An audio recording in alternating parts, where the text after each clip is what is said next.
Hola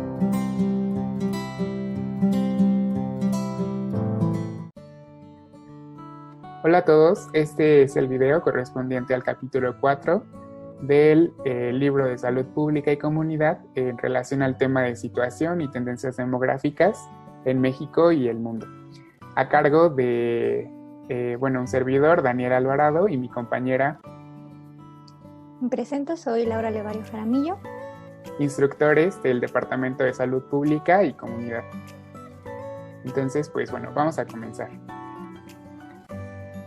El objetivo de nuestra plática va a ser diferenciar las características distintivas de cada etapa de la teoría de la transición demográfica y su correlato epidemiológico, en contraste con la comprensión de la determinación social de la salud y los portafolios de riesgo que ésta produce. Vamos a estar divididos en dos grandes subtemas: la teoría de la transición demográfica y epidemiológica y la introducción al tema de la determinación social de la salud a través de los portafolios de riesgo y la salud colectiva. Para ello les queremos lanzar una pregunta: ¿por qué se enferman las personas? A manera de introducción es importante reconocer que las enfermedades ocurren de manera desigual y derivan de las características sociales, económicas y demográficas en que viven las colectividades. Para entrar un poco en contexto, estaremos dividiendo la historia en tres grandes fases. La primera, marcada por una sociedad cazadora-recolectora donde la relación humano-ambiente es muy difícil y vemos enfermedades como lo son el raquitismo y la osteomalacia por falta de vitamina D, seguida de enfermedades infecciosas y parasitarias que hacen grandes estragos en la población. Seguida de una sociedad agrícola-ganadera donde la agricultura es la llave para el asentamiento de la civilización humana y donde la producción de alimentos más allá de las necesidades ayuda a una diversificación del trabajo que promueve una mejora de las condiciones de vida. Finalmente tenemos una sociedad industrial, en la cual el trabajo se da en fábricas, granjas y campos industrializados y está marcada por la sobreexplotación y el derroche de recursos. En ella vemos accidentes ambientales graves como lo son el accidente nuclear de Chernobyl. Dicho lo anterior, podemos afirmar que es muy importante conocer la situación social y sus formas de vida, que dan como resultado las condiciones en que se desenvuelve el proceso salud-enfermedad. Y por lo tanto, no hay enfermedades al azar, sino patrones de enfermedades a nivel colectivo e individual. Estos patrones se pueden ver desde distintos puntos de vista.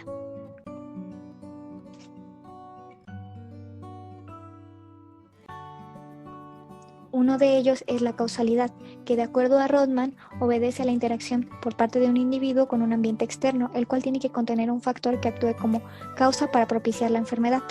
Sin embargo, todos los elementos que actúan directamente sobre la salud son resultado de una compleja interacción entre aspectos económicos, políticos y sociales, lo que ha llevado a autores como Martínez Salgado a promover conceptos como lo es el portafolio de riesgos, el cual es una serie de factores de riesgo a los que una comunidad o individuo se expondrá a lo largo de su vida y se verán reflejados en el tipo de enfermedades que pueden llegar a presentar.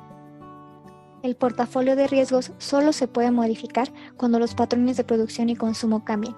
Esto quiere decir que deben existir otras formas de organización social que no privilegien intereses individuales sobre colectivos.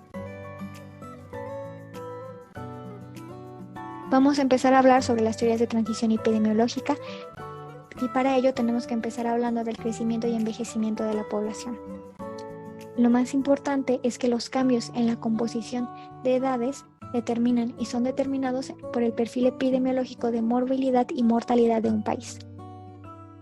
Para ejemplificar esto, tenemos que una disminución de los nacimientos va a llevar a un envejecimiento de la población y por lo tanto le dará más peso a aquellas enfermedades que ataquen o que estén presentes en la población de adultos mayores. Por otro lado, una mayor calidad de vida llevará a un aumento de la esperanza de vida y por lo tanto habrá un mayor peso dentro de las causas de mayor morbilidad y mortalidad para las personas mayores.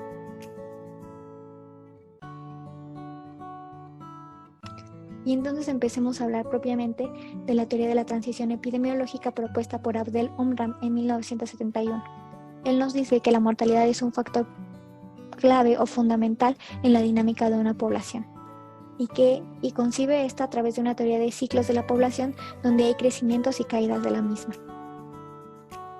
Desde este enfoque vamos a ver que hay 3 fases. La primera, la edad de la peste y el hambre, donde hay una alta mortalidad y una esperanza de vida muy baja, de 20 a 40 años, seguida de la edad de las pandemias retraídas, en la cual hay una disminución de las crisis de mortalidad, un incremento de la esperanza de vida de 30 a 50 años, lo que desemboca en un crecimiento de la población. Por otro lado, tenemos la edad de las enfermedades degenerativas y las causadas por el hombre, donde hay un deceso de la mortalidad y un aumento de la esperanza de vida a más de 50 años. Vamos a ahondar un poco más en esto. Debemos recordar que la peste termina en el siglo XVII, con lo que hay una tasa de crecimiento constante hasta 1960, alcanzando el 2%. Para 1970, con el control natal, la tasa de crecimiento se reduce a 1.7 y hay un deceso paulatino, sobre todo en los países desarrollados, donde vemos una tasa de crecimiento negativa. Sin embargo, en los países de desarrollo, el crecimiento sigue a la alta. Aquí es muy importante que mientras vemos un aumento de la población mundial en millones, como lo puede ser en esta gráfica, la tasa de crecimiento ha ido disminuyendo. Otro aspecto importante es el comportamiento diferenciado que se da entre países desarrollados y países en desarrollo. En los países desarrollados, que se encuentran principalmente en Asia y Europa, vemos una edad media más alta, mientras que en los países en desarrollo, como lo son África y América, la edad media está por debajo de los 25 años. Y esto se debe a que enfrentan una doble carga de enfermedades crónico-degenerativas e enfermedades infecciosas. Para ejemplificar esto, vamos a ver nuestras tablas.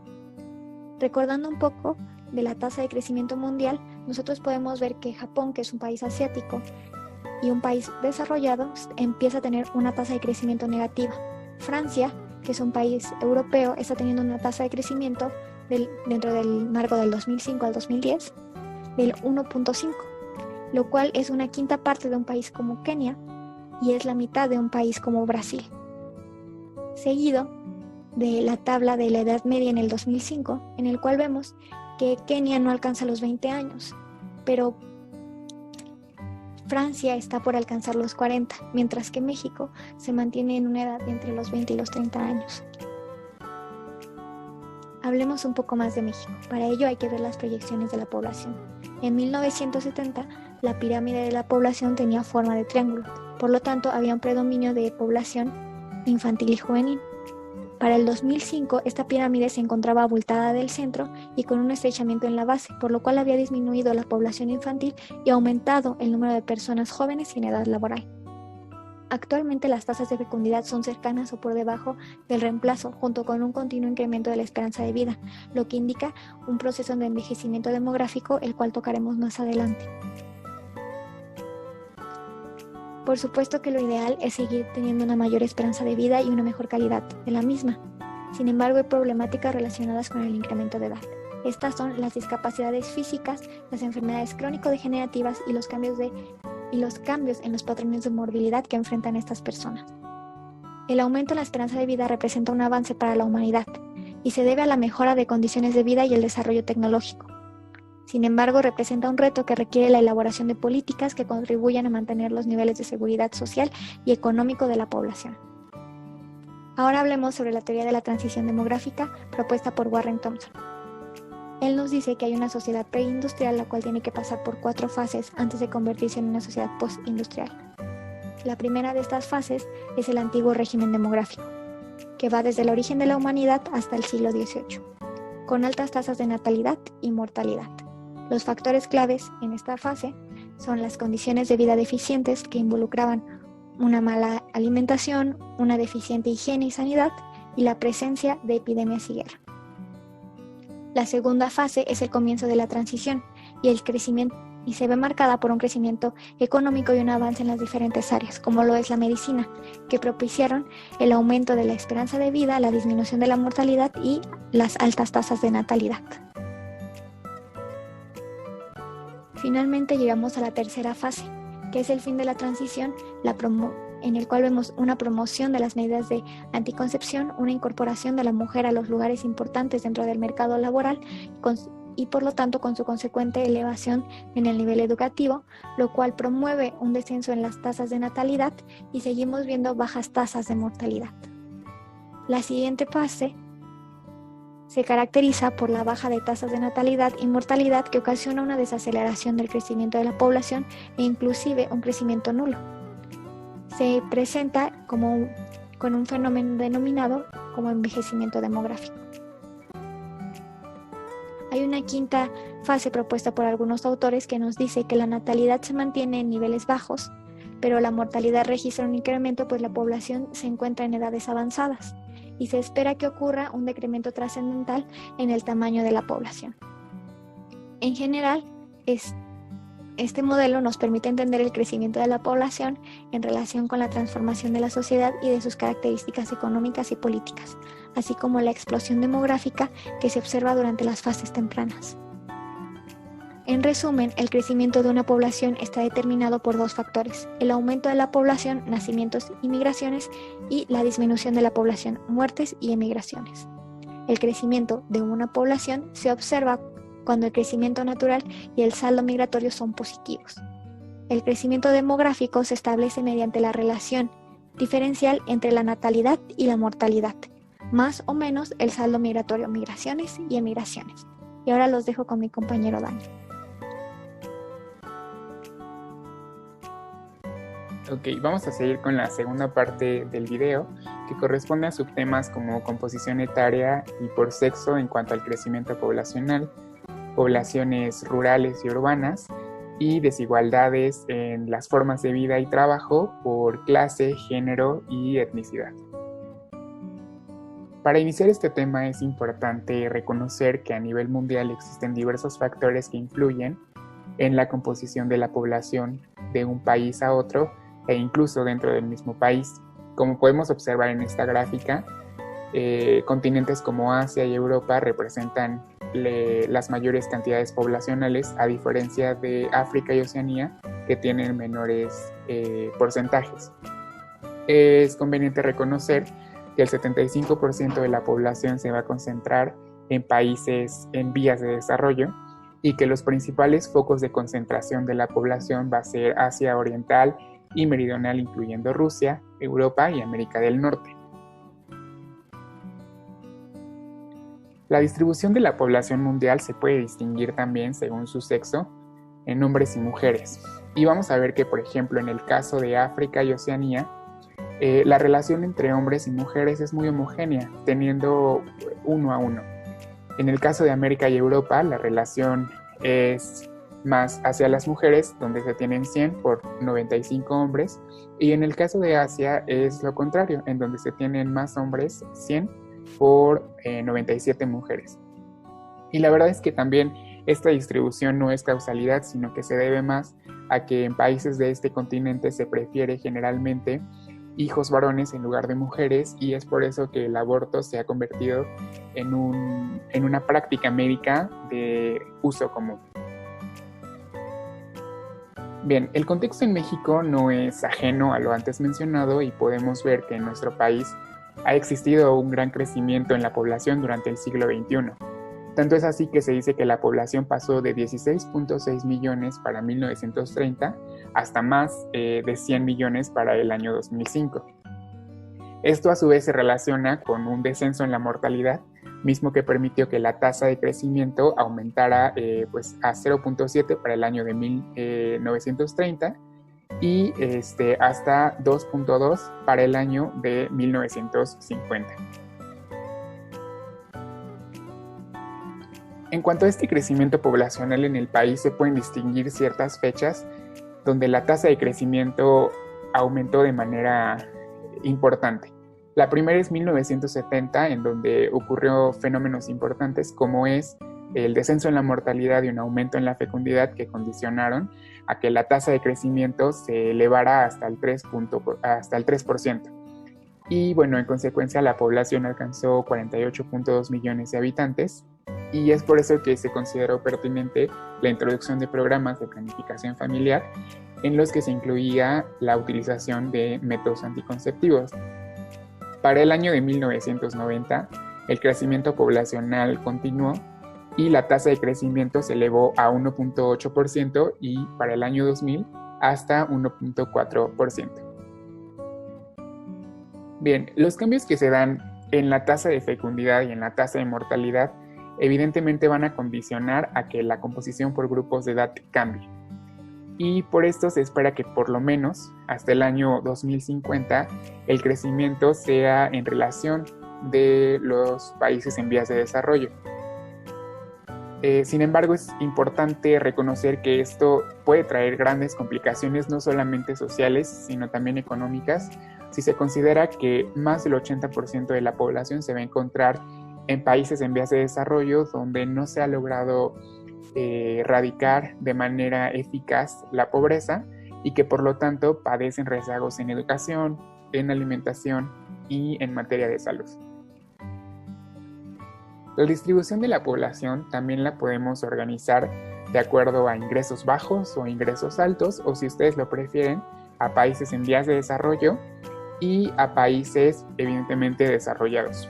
Lo que podemos observar en estas gráficas es como la base de los países en vías de desarrollo o países de ingresos bajos es más amplia, y esto se relaciona con un aumento en la tasa de natalidad y que los grupos de edad más jóvenes tienen mayor población, a diferencia de los países desarrollados en donde su tasa de natalidad está disminuida y la parte de grupos de edad avanzada está en aumento. Y esto es porque justo la población ha presentado un fenómeno de desplazamiento hacia edades más avanzadas. Bien, continuando con los subtemas, tenemos que platicar ahora sobre la población urbana y rural. Y en este punto es importante preguntarnos, ¿qué es lo que influye para que las poblaciones permanezcan en un lugar determinado? Y entre todas las respuestas podemos encontrar que los factores humanos tienen mucha responsabilidad en ese proceso. Y principalmente por dos aspectos: por el momento histórico en el que esté pasando un grupo determinado, pero también por el desarrollo económico del lugar, mismo que va a permitir si hay un aumento en la población o si hay una disminución en la misma. De esta manera va a resultar pertinente clasificar a los asentamientos humanos en poblaciones rurales o urbanas.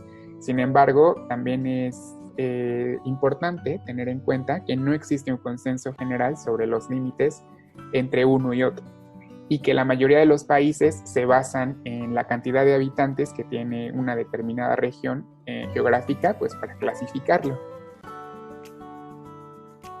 En cuanto a la evolución de la población urbana y rural, vamos a ver que también han habido cambios importantes.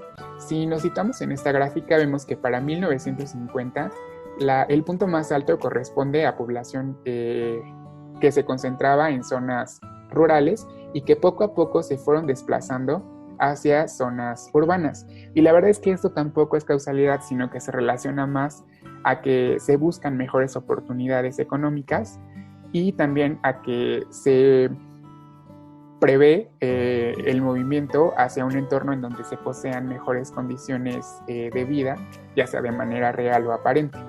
En consecuencia a este descenso de la población rural, vemos que la población urbana comienza a elevarse, y de esta manera podemos decir que se espera que para el año 2030 alrededor de 5,000 millones de habitantes, de un total de 8,100, se concentren habitando zonas urbanas. Continuando con esta transformación o más bien movimientos de rural a urbano, es conveniente preguntarnos cuáles son los elementos que impulsan estos cambios poblacionales, y vamos a encontrar principalmente tres, como son la emigración, la reclasificación y el crecimiento natural de la población. Asimismo, es importante saber que, de acuerdo con el INEGI, el número de habitantes que tiene una población puede servir para clasificarla como rural o urbana, y de esta manera tenemos que una población base rural cuando tiene menos de 2,500 habitantes y una población base urbana cuando tiene más de 2,500 habitantes. Asimismo, debemos tener en cuenta que actualmente la tercera parte de la población mexicana, que corresponde a un 30% aproximadamente, se va a encontrar en zonas metropolitanas o zonas urbanas, como son la Ciudad de México, Toluca, Monterrey, Puebla y Guadalajara. Bien, vamos a continuar con el último subtema en relación a las desigualdades en las formas de vida y de trabajo por clase, etnia y género.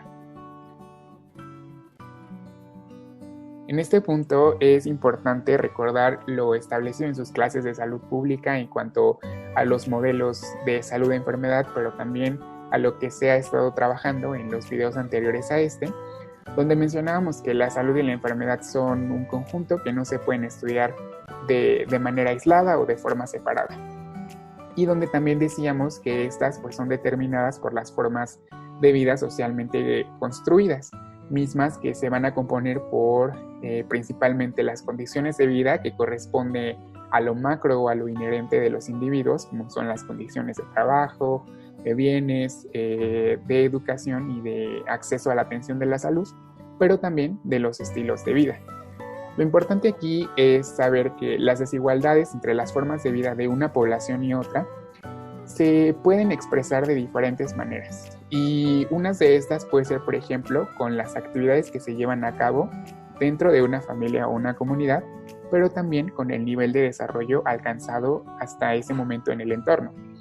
Y de esta manera podemos decir que las condiciones de vida, pues evidentemente se van a relacionar con las actividades de los miembros de una comunidad, pero también con las necesidades que ellos presenten.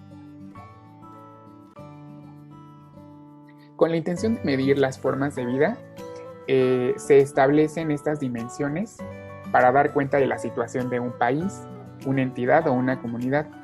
Y en la medición de estas dimensiones se toman en cuenta aspectos básicos, como pueden ser las características de la vivienda, la alimentación, la educación, salud y empleo, pero también las condiciones económicas, políticas y sociales en las que los individuos se encuentran inmersos y que evidentemente repercuten en que los habitantes puedan mejorar o empeorar sus condiciones de vida. Las clases sociales y la etnicidad son mecanismos potencialmente altos que nos permiten dar un consenso general sobre el aspecto social y cultural de una población. Es importante saber que no existe una manera general de medir una clase social, sin embargo se han propuesto dos concepciones sobre las mismas. La primera es propuesta por Fitzpatrick y colaboradores que mencionan que las clases sociales son segmentos de la población que comparten tipos y niveles de recursos con estilos de vida similares y que tienen una cierta percepción compartida de su situación colectiva. En esta concepción, las clases sociales funcionan como estratos con fronteras bien delimitadas por ciertos niveles de recursos establecidos desde afuera. Este enfoque es básicamente las clases sociales como medias, bajas y altas. En su contraparte, la segunda concepción propone que las clases sociales se relacionan más con el sistema de propiedad, de forma, magnitud y proporción en que se disponen los productos sociales, así como por el papel en el que se ocupa en la división social del trabajo. En esta concepción, las clases sociales no son estratos, sino más bien grandes grupos separados por su condición ante la propiedad. De esta manera y con todo lo que hemos mencionado hasta este momento, podemos decir que las clases sociales, el género y la etnia permiten explicar los diferentes comportamientos epidemiológicos que se reflejan no solo en el estado de salud y enfermedad, sino también pues, en el estado de bienestar general de una población. También es importante reconocer que los distintos grupos de países, de regiones y estados dentro de los mismos cuentan con estructuras de clases sociales muy diferenciadas. Y de esta manera se dice que todas las megalópolis, en lugar de ser algo homogéneo, son más bien un mosaico donde se conviven y se relacionan distintas clases sociales de manera impresionantemente desigual. Y bueno, en relación a esto, pues decimos que las diferencias en indicadores demográficos o en las condiciones de vida entre países y dentro de los mismos son producto de su distinta composición social, que a su vez esto está marcado por las desigualdades que se viven internamente. De esta manera, pues, ya reconocemos o tenemos en cuenta que las condiciones de vida con las que debe contar una población no presentan una distribución homogénea. Y un caso, o más bien algo que nos puede servir como ejemplo a lo anterior, es el acceso a las fuentes de abastecimiento de agua potable, en donde vemos que la condición es distinta entre continentes como África, que tiene un promedio de 59%, a Europa, que tiene un promedio del 97%. Y más aún, la condición es distinta dentro del mismo país, en zonas rurales o en zonas urbanas. En África, las zonas rurales tienen un acceso al agua potable del 46%, mientras que las zonas urbanas del 82%. En Europa, las zonas urbanas tienen el 100% de abastecimiento de agua potable, mientras que las zonas rurales únicamente el 92%. Otro aspecto interesante sobre estos temas es saber que existen diferencias en el nivel de desarrollo que alcanza una región determinada dentro de un mismo país o incluso dentro de una misma ciudad. Y esto nos vamos a guiar o sirve de ayuda el índice de desarrollo humano, que como se ha visto en clases de salud pública en medición de la salud, este se constituye a partir de tres conceptos importantes, como es la longevidad, el conocimiento y los accesos a los recursos. Y de esta manera, teniendo un ejemplo más cercano a nuestro entorno, podemos decir que mientras la Ciudad de México tiene un índice de desarrollo humano similar a ciudades de España, entidades como Oaxaca tienen índices de desarrollo humano comparables con países como El Salvador. Evidentemente, todas estas diferencias se van a reflejar en patrones de comportamiento de las enfermedades. Una vez mencionando el índice de desarrollo humano, es conveniente mencionar la relación que tiene con la carga global de la enfermedad, en específico enfermedades del grupo 2 o las no transmisibles, mismas que tienen una correlación estadísticamente significativa, sobre todo con enfermedades isquémicas del corazón y con cáncer pulmonar o otro tipo de enfermedades pulmonares.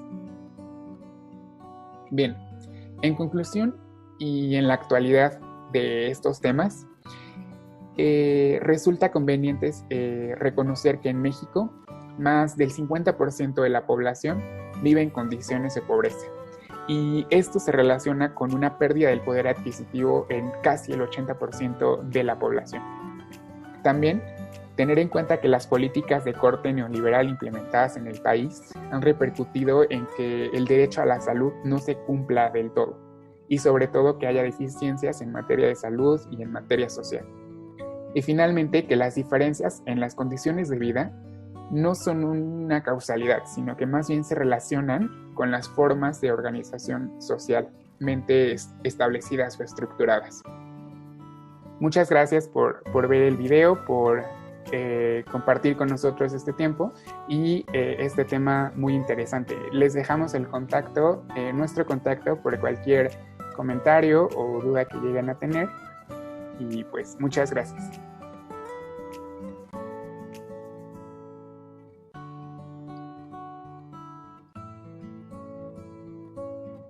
Y pues nos gustaría recordarles que el Departamento de Salud Pública cuenta con una cuenta en Facebook que pueden encontrar como el Departamento de Salud Pública, Facultad de Medicina UNAM, una cuenta de Instagram, Departamento de Salud Pública, FACMED. También estamos en Twitter y por supuesto no pueden olvidar la página de del departamento de la facultad, en el cual vamos a estar subiendo el boletín y que se pueden ahí estar informando sobre el COVID.